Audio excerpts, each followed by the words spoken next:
How's it going, and welcome to No Fun Allowed's guide series on Waterdeep Dragon Heist, a 5th edition module. In today's video, we're going to be diving into the Xanathars Lair. All eyes are on this one. Of course, there is going to be a ton of spoilers, so players do not watch this, but DMs that want that added insight, go ahead and stick around because we have a lot to cover. So here it is, the Xanathars Lair. Pretty awesome stuff. It's very, very fleshed out. There's a ton of locations here. There's a ton of minions to dive into. So for the purposes of this video, I'm not going to be diving into every single little location there because there's quite frankly too much. A lot of it you can run purely as you read it, but something to consider is if your players are having repeat visits here, then you do need to change some things around. You do need to have this place feeling fluid, make it feel real, make it feel lived in, because it is. This place is home to many fine or not so fine denizens here. So let's talk about that. Let's talk about why your players are showing up here in the first place. Starting off here with Spring Madness, we can see here that before running this chapter, we get all this fine detail on everything that's going on here. And of course, if your players do show up here, they are going to see all the crazy things that there is to see. Something important to note here is, as a common motif, there is a symbol of the Xanathar located in here, which is basically a cog with 10 spokes coming out the side. Now, in keeping with making this place feel real, not only should you be moving around all of the NPCs located in here, but you should also be moving the Xanathar. The Xanathar should be moving to different locations over the course of time. They're not just going to sit in one spot, right? So the Xanathar could be talking to Silgar, it could be checking out the pit, it could be checking out a number of locations. I suggest that you add to it, have it just either floating around the areas, have it move around the areas, make it feel like if they are spending a tremendous amount of time in here, then they may see the Xanathar floating around a bit. Now, here's the important factor, is the fact that this is a low-level adventure. If your players go up against a single beholder, they're going to lose. There's no statistical way that a group can go up against a beholder. And mind you, that's just going up against a regular beholder. The Xanathar is not only a stronger beholder because of the 3 magical rings it possesses, but is also stronger because it's in its own lair. And also, very, very importantly, is the fact that there's a bunch of minions floating around here. So your players are level 4 or level 5, no chance of them being able to defeat the Xanathar. Just no way. If this is a higher level adventure for your party, then for sure they can come down here and kill the thing. If they're, of levels 8, 9, 10 maybe, then for sure they can take out the Xanathar. But levels 4 to 5, no way. So why are the players showing up here in the first place? They could be showing up here for a number of reasons. They could be showing up here to try and disrupt the organization. They could be going down here to assassinate a key member of the Xanathar Guild, one of the lieutenants. And we have all those important underlings right there. They could be coming down here to try and persuade the Xanathar to work for them or work against someone else. They have so many different options on why they are here in the first place. And that's something very important to consider is, are they showing up here purely because the Stone of Galore got stolen and they need to get it back? Or are they showing up here because they want to work that faction play and want to have the Xanathar Guild fighting the Manchun side of the Zentarum? There's a lot of different ways that this can be approached. So, of course, we get, just ideas on why your players could be showing up here. And these are very important things. These are definitely things that you could have some NPCs in the world tell them, oh, hey, the Xanathar really loves a goldfish. If you stole or killed the goldfish right in front of the Xanathar's eyes, it'll go crazy. And then that could obviously lead to some crazy caper. Then your players could also be told, oh, hey, the Xanathar needs some really good food. If you kill or capture the cooks, then the Xanathar is going to be angry. There's just so many ways your players could approach this thing. I really like the disrupting the command here of the assassination, of blinding the Xanathar, of sowing mistrust. Those things are important, but we are playing D&D here, and I suspect that a lot of people are going to come up with things that are not on this list. Obviously, one of the biggest ones being destroying the lair. That right there might not appear on players' minds right away, but if they learn of this, if they learn that there is a way to destroy this lair using all of the smoke bombs in the little location there by the drow, then absolutely, your players could go and well do it. But you need to consider the fact that they are going to try and do different things, and do not punish their creativity. Do not say, no, you can't do that, it's not here in the book. Allow them to have that autonomy. Allow them to try different things. Your players are going to try a number of things because they are low level, and they should know. If they don't know, then you should tell them that there is no going up against the Xanathar in a fair fight. No way, no how, nothing's going to happen, right?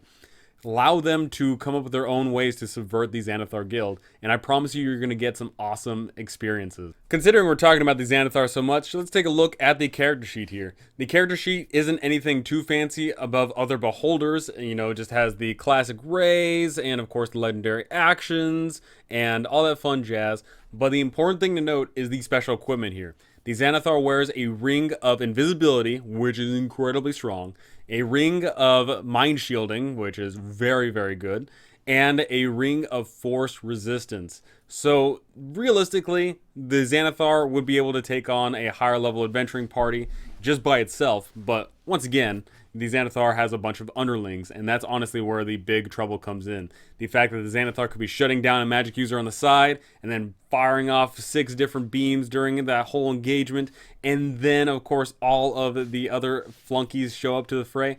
It's just not a good time.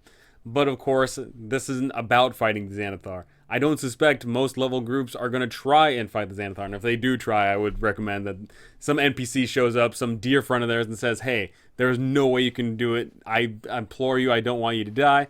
But the important thing to remember is the Xanathar doesn't want to kill everybody, right? The Xanathar wants to kill one person just to show dominance. So it'll just disintegrate someone, it'll death ray someone, it'll do something. But with everyone else, after one person's dead, or if they all surrender, then the Xanathar is going to demand, hey, who are you? What's going on? Who do you work for? What are you doing here? And then interrogate the party through those means. So hopefully, if your players do get in some sort of engagement, it's limited to just one PC death, but hopefully everyone just raises their hands and surrenders. I suspect that a lot of people are going to automatically, when they try and make their way in here, they're either going to try and sneak their way through, they're going to disguise their way through, they're going to try and show up with as much force as possible, but, you know, make sure that you keep their expectations tempered. So your players get it in their head that they want to go to the Xanathar Lair. Why is that? Why do they want to go to the Xanathar Lair? Is it because they just want to disrupt this place? Is it because they want to fight the Xanathar? Is it because the Stone of Glory got stolen? That is definitely something that's just going to come through emergent gameplay of your players interacting with the world, and of course how much the Xanathar has hindered the party's progress, and of course all of the NPC friends that your players have made, how much have they gotten screwed over by the Xanathar. Once they get it into their heads that they want to go to the Xanathar Guild, or there's another fun solution here, your players could actually just show up here accidentally because they follow one of the agents back to this guild hideout. So your players get the idea that they want to get to the lair. How do they do that? Well, all the factions have a way, right? The Brigand Dareth know of a way. Of course, your players could work with the Drow, but another fun solution is if your players don't even know who the Brigand Dareth are, but have interacted with one Zardoz Zod, then maybe Zardoz Zod could say, hey, I've got some information, but I'm going to send some of my friends along with you. You know, that could be a fun engagement. The Harpers, of course, know all because they are spies, and Mert is going to show the way. Then we have the Lord's Alliance. Jouster Silvermane is going to petition Laeral Silverhand for the information. The Emerald Enclave, they are going to know what's up because, hey, they've got rats everywhere. Literally, they have rats everywhere. So, you know, an Awakened Rat is just going to show the way. Zentarum, hey, Yagra Stonefist, one of the friends of the party potentially, right there from the beginning. Yagra knows what's up because she hears things at the bar. And boom, just like that, your players can learn how to get here. And of course, there is multiple ways to get into the Xanathar Lair, right? Your players could show up through one of the major staircases. They could show up somewhere else. Your players could get teleported in here. Your players could get abducted and find themselves in here. How they approach the Xanathar Lair also comes down to the fact that your players could be showing up in a different location, and they may have absolutely no clue of what's going on. So now that your players have arrived in the Xanathar Guild Lair, something important to note is how long are they spending in here? If they come in for a quick grab and go and they're only in here for 10 minutes, then yeah, really nothing doesn't need to change that much. But of course, if they are in here for a longer time because they are prisoners or because they are trying to disguise themselves or they're going invisible and just literally walking and crawling super slow and they don't want to get seen, then you do need to have things be emergent. Make sure that people are patrolling around the area. Make sure that some weird and strange noises can occur. Make sure that your players have a constant unnerving sense that they're always being watched by some random eye on the wall or something, because that's honestly what's going on. Sometimes they are just getting watched by someone or something. Now, as to the individual locations in this area, Every single one of them is absolutely fantastic. They bring this place to life. There's a lot of fun NPCs, and what I strongly recommend is that all of the named NPCs your players do get to interact with either in this lair or throughout the entirety of this campaign, because some of them are just awesome, right? And also something really cool is your players could get a bump into with Nihilor, the Mind Flayer, right from the very beginning. Your players may have some sort of vendetta against Nihilor, and your players may go and fight them, and then all of a sudden, bam, they're going up against a whole bunch of brains, and then they see that there's people getting their brains sucked out. Oh, and there's some Kuatoa here. You know, that's a really fun little engagement there. But of course, if it is a lower level party, then you're going to have to make sure that they cool off on the gas there, because even a Mind Flayer at these low levels will easily dunk on a party because everyone sucks at end saves. So another cool thing to note is your players could be getting into a extended stay here because they get into a fight, and not a fight against a whole bunch of people in here per se, but specifically a fight in the pit, going up in the arena. And that's a really fun engagement because your players are duking it out, and there's actually a prize to be earned later on, and that can be a great way to get them inducted into the Xanathar Guild should you desire. Another fun location in here will reveal to your players that the Xanathar has not lived for as long as they may think it has. The Xanathar is more of a title, more of a placeholder, and several beholders before the Xanathar, the current one, have actually lived, but of course, all the previous Xanathars dreamt into reality another beholder, which killed it. And your players can also learn that fun information by going to the Xanathars Lair itself in its little room, and they can see that the Xanathar is in fact making sure that it doesn't dream any beholders into reality. Another fun thing your players can find is an albino gazer that the beholder dreamt into reality, and that one actually is willing to join the party, which is really cool. And if anybody has the Find Familiar spell, then they can make that gazer its familiar, which is really cool. I strongly recommend that no matter what, the gazer just joins the party anyway, because having a gazer pet is just cute and awesome. So make sure that totally happens. So your players can show up here, they can mess stuff up, they can try and hinder the plans of the Xanathar. It's very unlikely that they can kill the Xanathar, but if they do, then props to them. What I would strongly recommend though is make sure that this place lives up to its reputation. Make this place feel dirty, make it feel grimy, make it feel just nasty, but make sure that it is a fun time for your players. Whether they show up here to do a reconnaissance mission, if they come in here in full force, if they come in here to steal something, whatever the case may be, make sure that this is a fun location that your players get to dive through, because there's a lot of things to show off. And what I really like about that is the fact that your players don't have to go everywhere, right? You could just show off the fact that, oh yeah, there's a ton of doors and locations here, but if you're too scared, then don't go through. And that's going to leave them wanting to explore later on, perhaps. Or maybe that'll just make the world feel more real because it's a big location and the characters are so weak that they're probably not willing to stretch themselves out anymore. Now, funnily enough, the last time I actually ran Waterdeep, I had a higher level party because I homebrewed it and the party was much higher level, and they actually killed the Xanathar. But you know what I did? I had all of the underlings still standing around, look to the party, kneel down, and say, "Hey, how's it going, Xanathar?" Because in my mind, there must always be a Xanathar. So the Xanathar was once a beholder, but now is this conglomerate, this shadow council of what was my player characters, which I think was totally awesome, and they totally had a kick out of it, and that's totally great fodder for future campaigns. But of course, if you're not willing to go through that with a high-level party, then just keep it as is. Have the Xanathar be an awesome looming presence in the campaigns, because that's just going to be a fun time later on. Now, whether your players had the Xanathar as the main villain of the campaign, or they didn't, and if they just had the Xanathar guild as just some sort of thorn in their side for just a little bit, that doesn't matter. The really important matter is, do your players need to even come here at all? Not really. If you want to have a fun, just a quick experience through this campaign, there's no need to come here, right? The Xanathar Guild could just be that group in the sewers that just comes out of hiding every once in a while, and that's that end of story, right?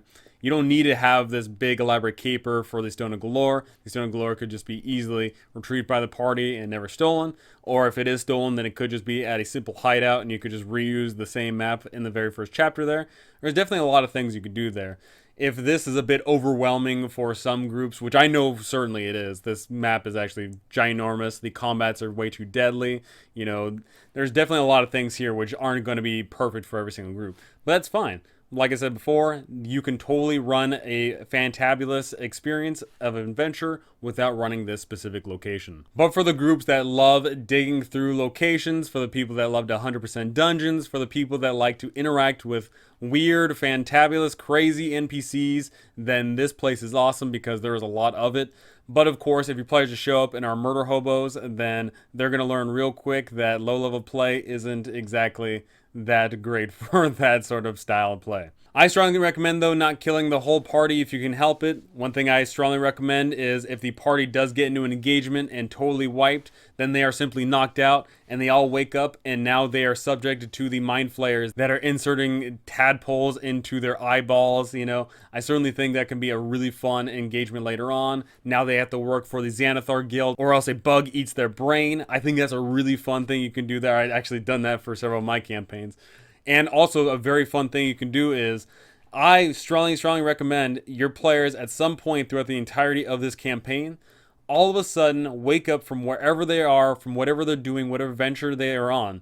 They wake up in a location that they don't understand where it is, and then they have to swim through a little grotto and then emerge and look around and see an inverted horizon, and then all of a sudden they realize that they are in the fishbowl because they are shrunk down in size and are now in Silgar's fishbowl. That adventure is up and available. I'll have a link down below to it. Just a really fun time. I think that's a really great way to show off the Xanathar Guild just for a little bit. If you don't want them exploring around a bit, then it can just be your players get to be in the fishbowl, and that's just a fun little encounter right there. So whatever you do to spice up the Xanathar Guild, you really don't have to do too much to make it spicy, but just make sure that it's actually palatable for your particular group style play. So go ahead and tell me, what do you think your players are going to be getting up to when they go to the Xanathar Guild? Are they going to talk to everybody, or are they going to slink around and never say anything to anybody ever?